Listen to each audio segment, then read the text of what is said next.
ជាមួយនឹងរូបមន្តងាយងាយដែលនឹងធ្វើឲ្យអ្នកនឹងគឺទទួលបាននៃសុភមង្គលដ៏អស្ចារ្យអញ្ចឹង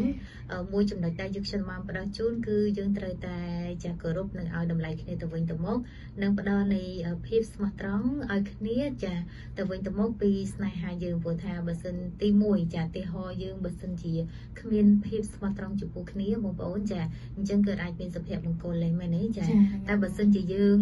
លក្ខណៈថាយើងមានភាពស្មោះត្រង់ជាមួយនឹងដៃគូរបស់យើងហើយអញ្ចឹងសុភមង្គលនឹងគឺរត់មកឯងតែម្ដងចាមិនចាំបាច់រត់ទៅរកវាណាចាចាចំណែកឯបន្ទាប់គឺការយកចិត្តទុកដាក់ចំពោះគ្នាទៅវិញទៅមកមិនថាទាំងផ្លូវចិត្តឬក៏ផ្លូវកាយចំពោះសុខភាពរបស់ដៃគូយើងម្នាក់យើងគួរតែព្យាយាមមើលថែនិងយកចិត្តទុកដាក់ចំពោះគ្នាទៅវិញទៅមកទើបស្នេហារបស់យើងគឺកាន់តែមានភាពផ្អែមល្ហែមនិងមានសុភមង្គលចាបើសិនជាយើងមានបញ្ហាណាមួយចំណុចជាបន្តទៀតហ្នឹងគឺការដែលយើងមានបញ្ហាណាមួយឬក៏យើងចង់សម្រេចនៅគោលបំណងអីចង់ធ្វើអីបំពេញការងារអីយើងជាដៃគូជាមួយគ្នាយើងត្រូវតែពិភាក្សាគ្នានិងជជែកគ្នាឲ្យបានច្បាស់លាស់កុំលក្ខណៈថាធ្វើអីតាមតែចិត្តខ្លួនឯងដល់ពេលការងារនឹងមិនជោគជ័យគឺមានបញ្ហាជាមួយគ្នាអីចឹងណាបងប្អូនចាតែបើសិនជាយើងចេះពិភាក្សាគ្នាចេះនិយាយជាមួយគ្នាវែកញែកនៅរឿងអីមួយតែបើសិនជាការងារនឹងយើងធ្វើទៅមិនជោគជ័យឬក៏មុខរបរនឹងយើងរកស៊ីទៅមិនជោគជ័យអាហ្នឹងគាត់ថាយើងនិយាយគ្នាហើយព្រោះថាទោះជាយ៉ាងណាក៏ដោយគឺយើងមិនចោលគ្នាទោះជាយ៉ាងណាក៏ដោយគឺយើងមិនអាចបន្ទោសគ្នាបានណាចាការចេះផ្ដល់ឱកាសឲ្យគ្នានិងទទួលយកសេចក្តីស្រឡាញ់ឬក៏សេចក្តីផ្ដល់ឱកាសឲ្យគ្នាចំពោះទំនាក់ទំនងឬក៏ភាពអវិជ្ជមាននិងភាពមិនអវិជ្ជមាន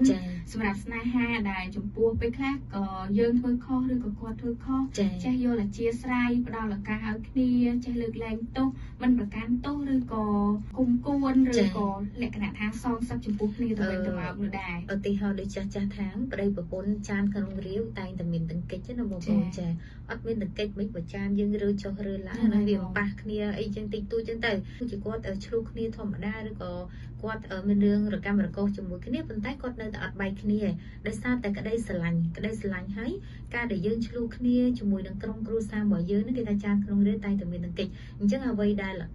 ល្អហើយអ្វីដែលធ្វើឲ្យយើងមានសុភមង្គលទៅថ្ងៃខាងមុខហ្នឹងទោះជាយើងមានបញ្ហាអីមួយគ្នាក៏ដោយយើងត្រូវតែមានការឲ្យតម្លៃគ្នាទៅវិញទៅមកហើយក៏ត្រូវតែផ្ដល់នៃសុភមង្គលឲ្យក្រុមគ្រួសារយើងឬក៏យើងត្រូវតែផ្ដល់នៃសេចក្តីស្រឡាញ់ឲ្យកាន់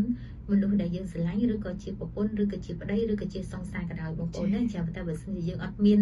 នៅចំណុចទាំងអស់ហ្នឹងទេនោះបងប្អូនយើងអត់ទទួលបានជាមួយនឹងសុភមង្គលទៅថ្ងៃខាងមុខនោះទេណាចា